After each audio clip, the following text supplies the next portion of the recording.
All right, let me introduce our last speaker of the symposium, Dr. Michael Gabriel, who's from my home state of Pennsylvania. He and his wife Sandy drove down. Very glad to have both of them with us for this symposium.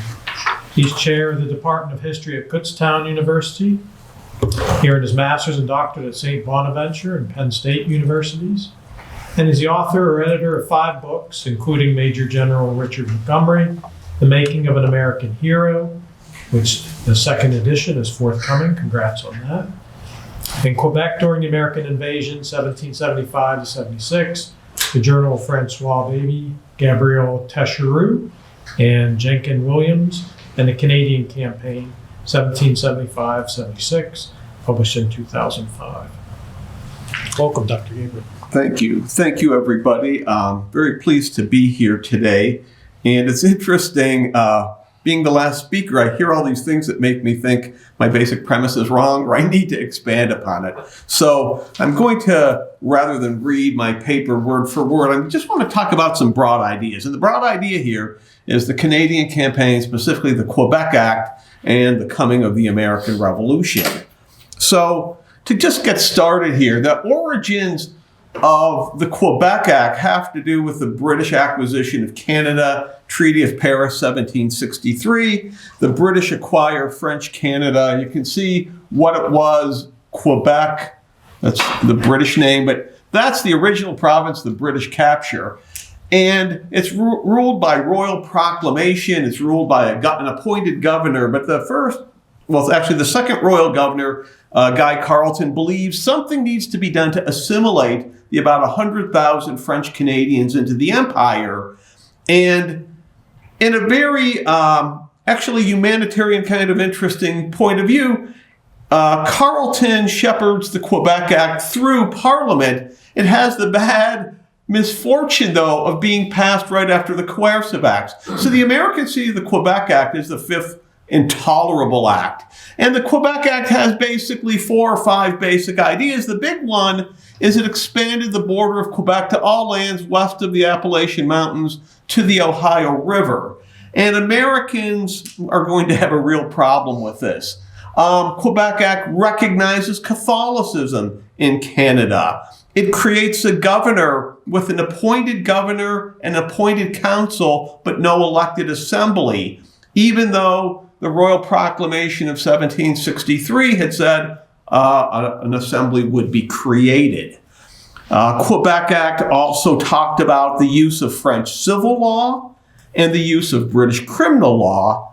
And finally, Quebec Act specifically says Catholics can participate in this newly appointed council because they do not have to take the oath of supremacy to the king.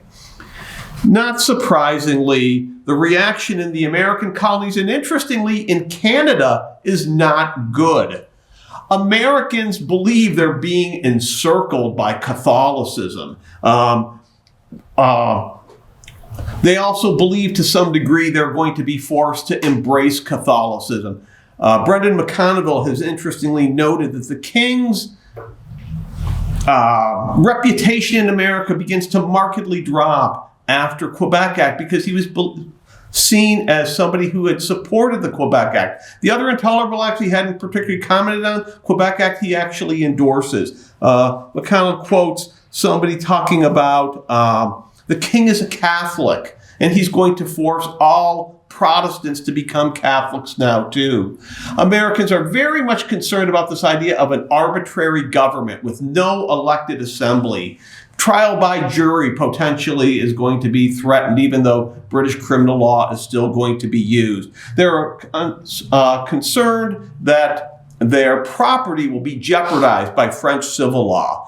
And kind of the thing that's behind all of these is there's going to be a horrible military threat. Canada had been a source of invasion during the colonial era, British or French troops, Native Americans descending on the New York, New England frontier, and that's going to be reinvigorated now with what one writer wrote, a popish army to cut the throats of those heretics, the Bostonians. Supposedly Lord North had said that. Probably no truth to that at all, but very heightened rhetoric. Quebec Act is seen as a very serious problem in conjunction with the other coercive acts. Now, the interesting side to this, and I don't actually have any images of this because I couldn't find any, is it's not particularly well received in Canada either.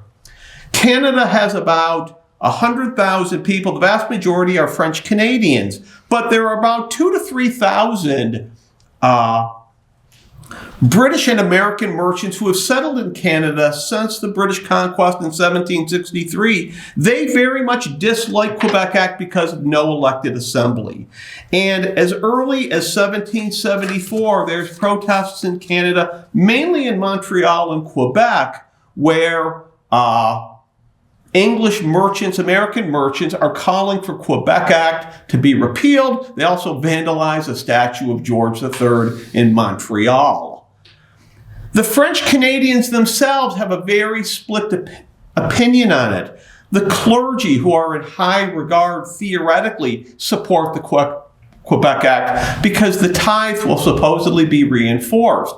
The landed gentry of Canada, so-called seigneurs, like the Quebec Act because they're the ones who are going to serve in this new elected or this new appointed assembly.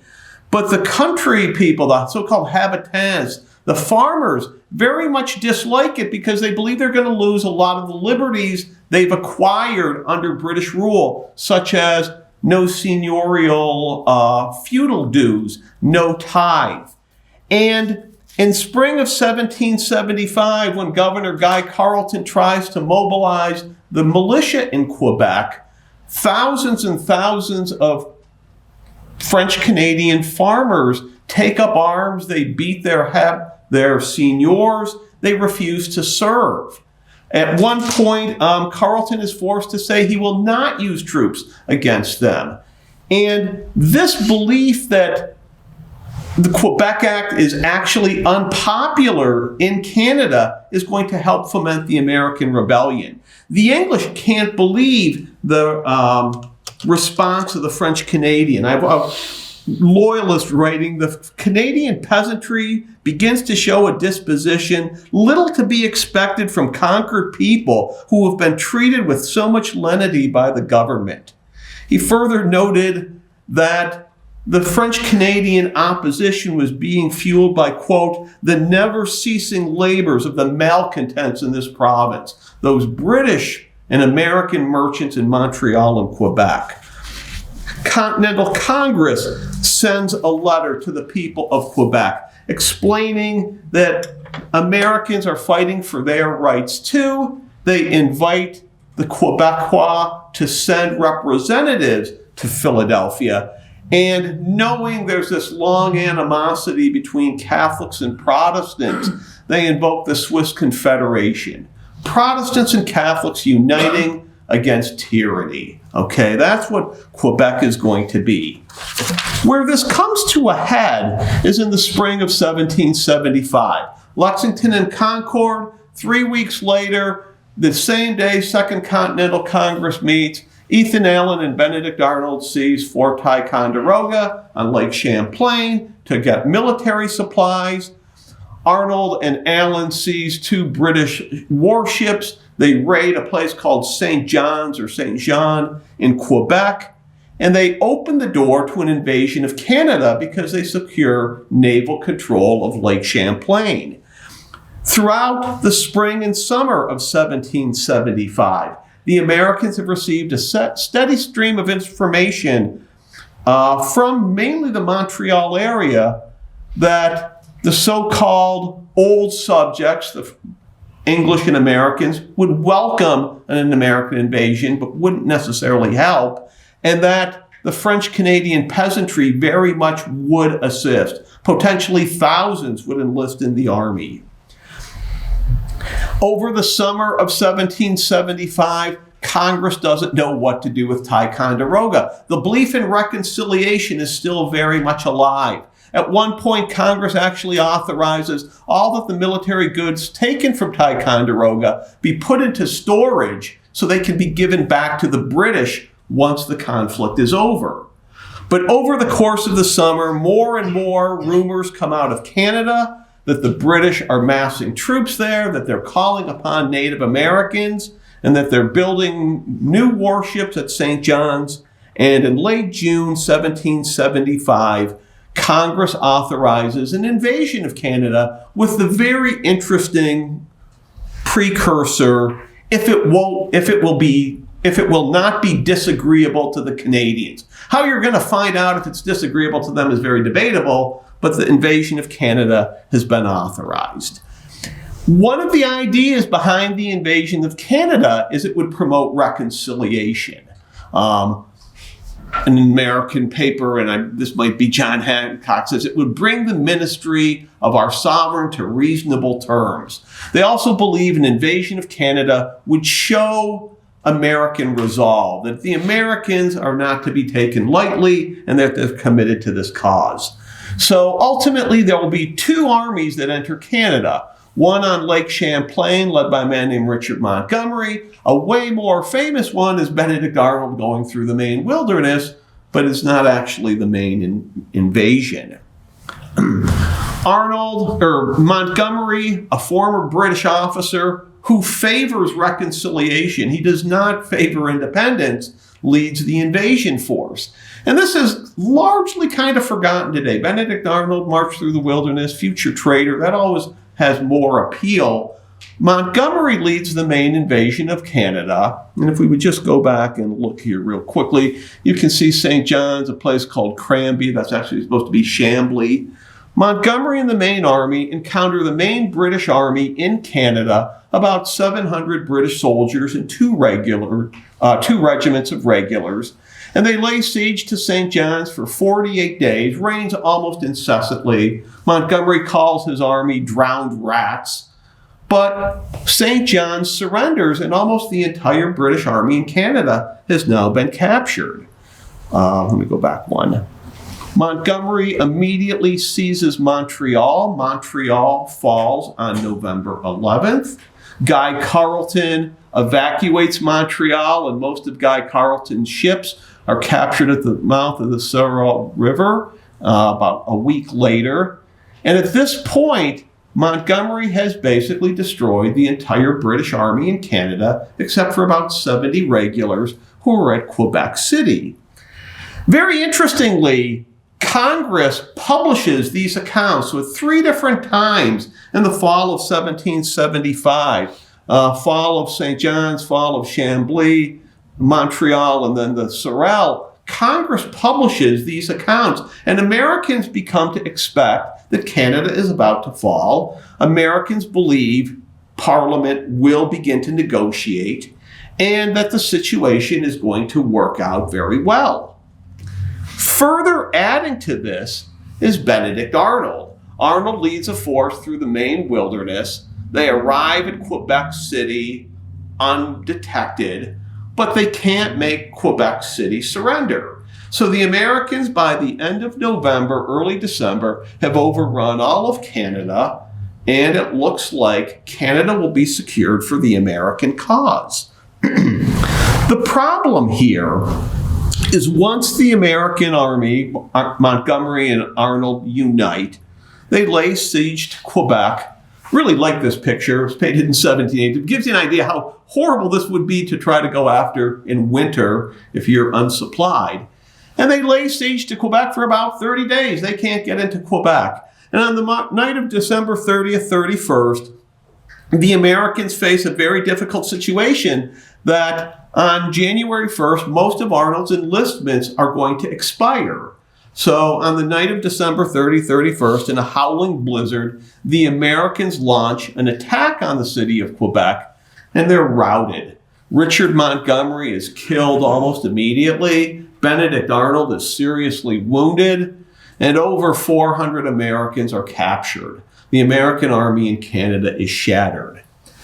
Now, what's interesting here is this defeat in Canada very much shakes Americans, because all the word from Canada so far has been victory. There's a historian, her name is Nicole Ellison, and Nicole Ellison argues the defeat of Quebec is sometimes overlooked in the fact that it helps lead to independence. One of the stories Nicole Ellison brings up is belief in reconciliation begins to decline. There was a belief that if the Americans are showing strength, if the Americans are winning victories, England might be willing to negotiate. That's not necessarily true anymore. The army in Canada has been shattered. Beyond that, at the same time word of defeat in Quebec shows up, Americans begin to receive reports that Britain is hiring foreign mercenaries. Okay? Beyond that, around the same time, January 1776, word arrives in America that the king has given a speech in Parliament in October 1775, and he has declared the Americans no longer under their protection. All these come to the conclusion that reconciliation is much less likely. It's against this backdrop that Thomas Paine issues Common Sense. Common Sense is written and read in the backdrop of defeat in Canada. And what's very interesting to me is Richard Montgomery himself, who does not support independence, becomes a martyr to independence, and he becomes a symbol of independence. The best example of this is a publication which comes out in February 1775, and is called A Dialogue Between the Ghost of General Montgomery and an American Delegate Near Philadelphia. For many years, it was believed Thomas Paine wrote this. Last 10, 15 years, there's some question. It actually seems it might be Sam Adams, but Paine is the one who's widely attributed. And when you read this pamphlet, it sounds very much similar to the arguments made in Common Sense, and it uses many of the same images that will appear in the Declaration several months later. You can see one, Britain has called upon Russians, Hanoverians, Hessians, Canadians, savages, and Negroes to assist them in burning your towns and in butchering your wives and children. All right, so this is General Montgomery's ghost. Throughout the spring of 1775, the situation in Canada gets worse. The Americans send thousands and thousands of troops to Canada, but a smallpox epidemic breaks out. Beyond that, we've heard other people talk about the American army did not have enough provisions. They begin to requisition goods from the Canadians. They destroy the public support, okay? And against this backdrop of defeat and disease, reinforcements arrive in Canada. The first German troops to arrive in North America actually arrive at Quebec in June, part of a large British reinforcement. About 4,200 Germans from the state of Brunswick or Braunschweig. There's some true Hessians, but most of them are Brunswickers. Beyond that, Native Americans begin to rise up. We've heard comment about the merciless savage and what happened to the Cedars. The Cedars is kind of this overlooked event, but there's a very good book published about 2017 by Mark Anderson called Down the Warrior's Path to the Cedars. At the Cedars, a group of British and Native Americans capture an American fort about 25 miles west of Montreal, and then they ambush a group of soldiers who were on their way to reinforce the Cedars. The first newspaper accounts of the Cedars sort of implies the Cedars is actually a minor victory. But by June 20th, reports begin to come out that there's been atrocities at the Cedar. And I should have made this bigger, but if you read those last couple lines, it said, the scene of savage barbarity ensued, and many of our people were sacrificed in their fury, butchered with tomahawks and other instruments of murder. All right? If you look at this date, this is June 20th. Once again, Jefferson has been already appointed to a committee that's looking into what happened at the Cedars. And now word of the Cedars seems to be getting even worse. There's also certainly word that Germans are on the scene. So as Jefferson is writing the Declaration, the American army in Canada, which has been ravaged by smallpox and defeat, is now retreating, and an army of foreign mercenaries and savage Native Americans, savage Indians, are on the border beginning to move south, or seemingly beginning to move south. Well, just to kind of wrap this up here, it's interesting, though, the way Jefferson portrays Quebec Act. We saw the thing about the Popish army that was going to cut people's throats. That doesn't appear. But what does appear is the Quebec Act is listed as the 7th so-called pretended legislation that George has assented to, that Parliament passed. And Quebec Act is going to be a fit instrument for introducing the same absolute rule into these colonies. He's taken away some of the emotionalism of that Popish army. Well, why? Well, because by summer 1776, the Americans are negotiating with the French. They're hoping for Spanish support. They're still hoping the French Canadians will send delegates to Congress. They don't want to alienate them. But the references to Native Americans, to foreign mercenaries, do loom large because they have become true in Canada. So I guess I would sort of close this presentation by saying the Quebec Act in some ways helps lead to the Revolution, which helps lead to the invasion of Canada. Interestingly, one of the ideas behind the invasion of Canada, would lead to reconciliation, and defeat in Canada actually maybe help push the Americans closer to independence. So on that note, I will close it here, and thank you very much for your time.